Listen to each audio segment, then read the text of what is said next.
নমস্কার, এই সময় লাইভে আপনাদের স্বাগত। আমি সব্যসাচী। আমি বিশ্বকাপ কভার করতে এই মুহূর্তে রয়েছি ডালাসে আমি পেয়ে গেছি কবি গৌতম জ্ঞানী দত্তকে। গৌতম দা, এই সময় লাইভে আপনাকে স্বাগত। তো আমরা বিশ্বকাপের মাঝে গৌতম দা দীর্ঘদিনের আমেরিকা প্রবাসী। আমরা সবাই জানি বাংলা সাহিত্যের সঙ্গে তার একটা অঙ্গাঙ্গী সম্পর্ক রয়েছে। তিনি সুনীল গঙ্গোপাধ্যায়ের খুব কাছের মানুষ ছিলেন। তারপরেও আজ পর্যন্ত বইমেলায় নিয়মিত যান, নিয়মিত কবিতার বই প্রকাশ হয়। আমরা আপনাদের দেখাই যে গৌতম দার কিন্তু অনেকগুলো কবিতার বই রয়েছে, এবং তার মধ্যে একটা হচ্ছে এইটা, মরীচিকা ও জিপসি সঙ্গীত। গৌতম দাকে আমরা পেয়েছি। তো গৌতম দাকে আমি প্রথমেই যেটা জিজ্ঞেস করব, বিশ্বকাপ কেমন উপভোগ করছেন, আবার একই সঙ্গে কবিতা চর্চা কেমন চলছে? বাহ, আমেরিকায় তো ফুটবল বা এখানে যাকে বলে সকার সেরকমভাবে পপুলার ছিল না, কিন্তু এই বিশ্বকাপ পুরো আমেরিকাকে মাতিয়ে দিয়েছে। মানে সবাই টিকিটের দাম দেখেই শুধু অবাক হয়ে যাবে।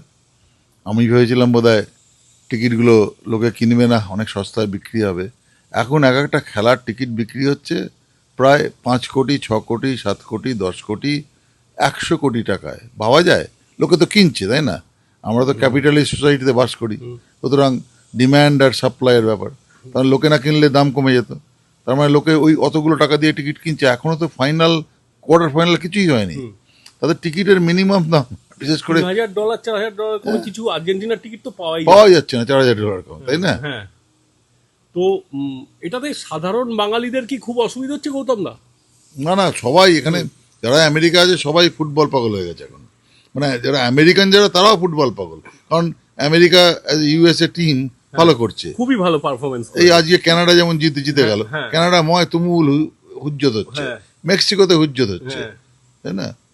এবার এটা বলো, এই যে তুমি দীর্ঘদিন এখানে আছো, আমি যতদূর জানি আপনাদের বলি যে গৌতম দা কিন্তু নিয়মিত গলফ খেলেন, শরীরচর্চার গলফটা খেলেন, গলফটা খেলতে জানেন।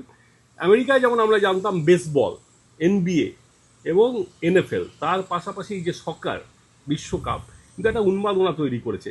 এবং একই সঙ্গে যে সাহিত্যর সঙ্গে তার যে সম্পর্ক, সেটা নিয়ে কলকাতার সঙ্গে যে আত্মিক যোগাযোগটা আপনার সুনীলদার সময় থেকে, সেটা কালে কালে কিভাবে বিস্তৃত হলো? আমি তো কলকাতারই ছেলে, ফলে ফলে আমি যখন এখানে নিউ জার্সিতে আসি তখন সেইভাবে সাহিত্য চর্চা বা নাটকের চর্চা ছিল না। ফলে যেটা আমি শুরু করেছিলাম যে, এবং অনেকটা 90 সালে 86 সালে সুনীল গঙ্গোপাধ্যায়ের সঙ্গে আমার আলাপের পরে একটা দীর্ঘ 25 বছরের বন্ধুত্ব, শিক্ষকতা, আমি ছাত্রের মতো বলতে পারেন একলব্য মতো চর্চা করে যা কিছু শিখিয়েছেন উনি আমার বাড়িতে থেকেছেন। ফলে সেই সান্নিধ্যে নতুন কৃত্যবাসে এ করা। কিন্তু আমি যেটা দেখেছিলাম যে কলকাতার লোকেরা কলকাতায় গিয়ে আমেরিকায় যারা থাকে, আমরা টাকা পয়সা দিয়ে লোককে মদ খাইয়ে জিনিসগুলো করে, সেটা লোকেরা হাসে আমেরিকা থেকে এসছে। সেটাকে আমি ভেবেছিলাম যে করা উচিত না, এবং ফলে আমি কৃত্তিবাসের খুঁটি পুঁতেছি একদম মাটি থেকে। লোকেরা ভাবতে একটা পাগল লোক রোজ আসছে, মাটি খুঁজছে, কৃত্তিবাসের স্টলে এসে কাজ করছে।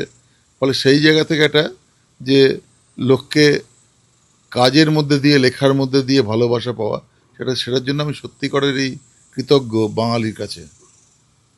না, এবারে গৌতম, আমি যেটা বলি যে বইমেলার সঙ্গে প্রত্যেক বছর মানে আপনি বইমেলায় যান, এবং আমি দেখেছি আমেরিকা থেকে বিখ্যাত কবিদের আপনি নিয়ে যান। তা এবছর 2026 তো হয়ে গেল, 27 সালে তার উপর আমি আপনাদের জানাই উড়ালপুল বলে একটা পত্রিকা গৌতমদা দীর্ঘদিন এখান থেকে সম্পাদনা করেছেন।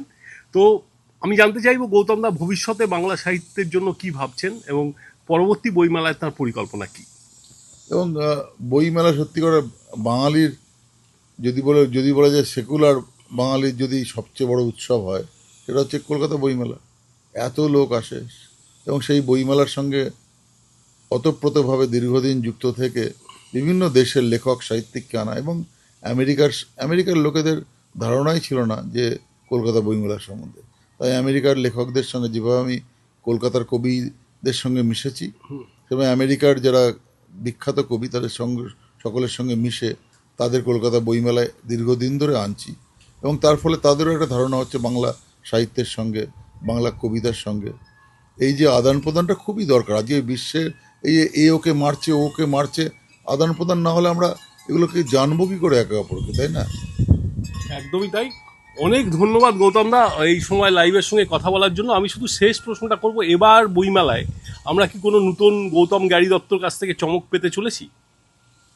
দেখা যাক। আমি এই সময় সংবাদপত্রের সঙ্গে এই বছরই সত্যি করে এই সময়তেই আমি লিখছি ক্রমাগত, এবং সেখানের সব্যসাচী এসছে আজকে। আজকে বিশ্বকাপের বা সমস্ত খবরাখবর আপনারা পড়ছেন ওর লেখায়, এবং এই সময় আমি লেখার চেষ্টা করি, এবং যদি সম্ভব হয় আগামী বইমেলায় আমরা এই সময়ের মধ্যে দিয়েই নতুন করে আমার লেখা পাবেন। অনেক ধন্যবাদ। Thank you so much Gautam da. ধন্যবাদ।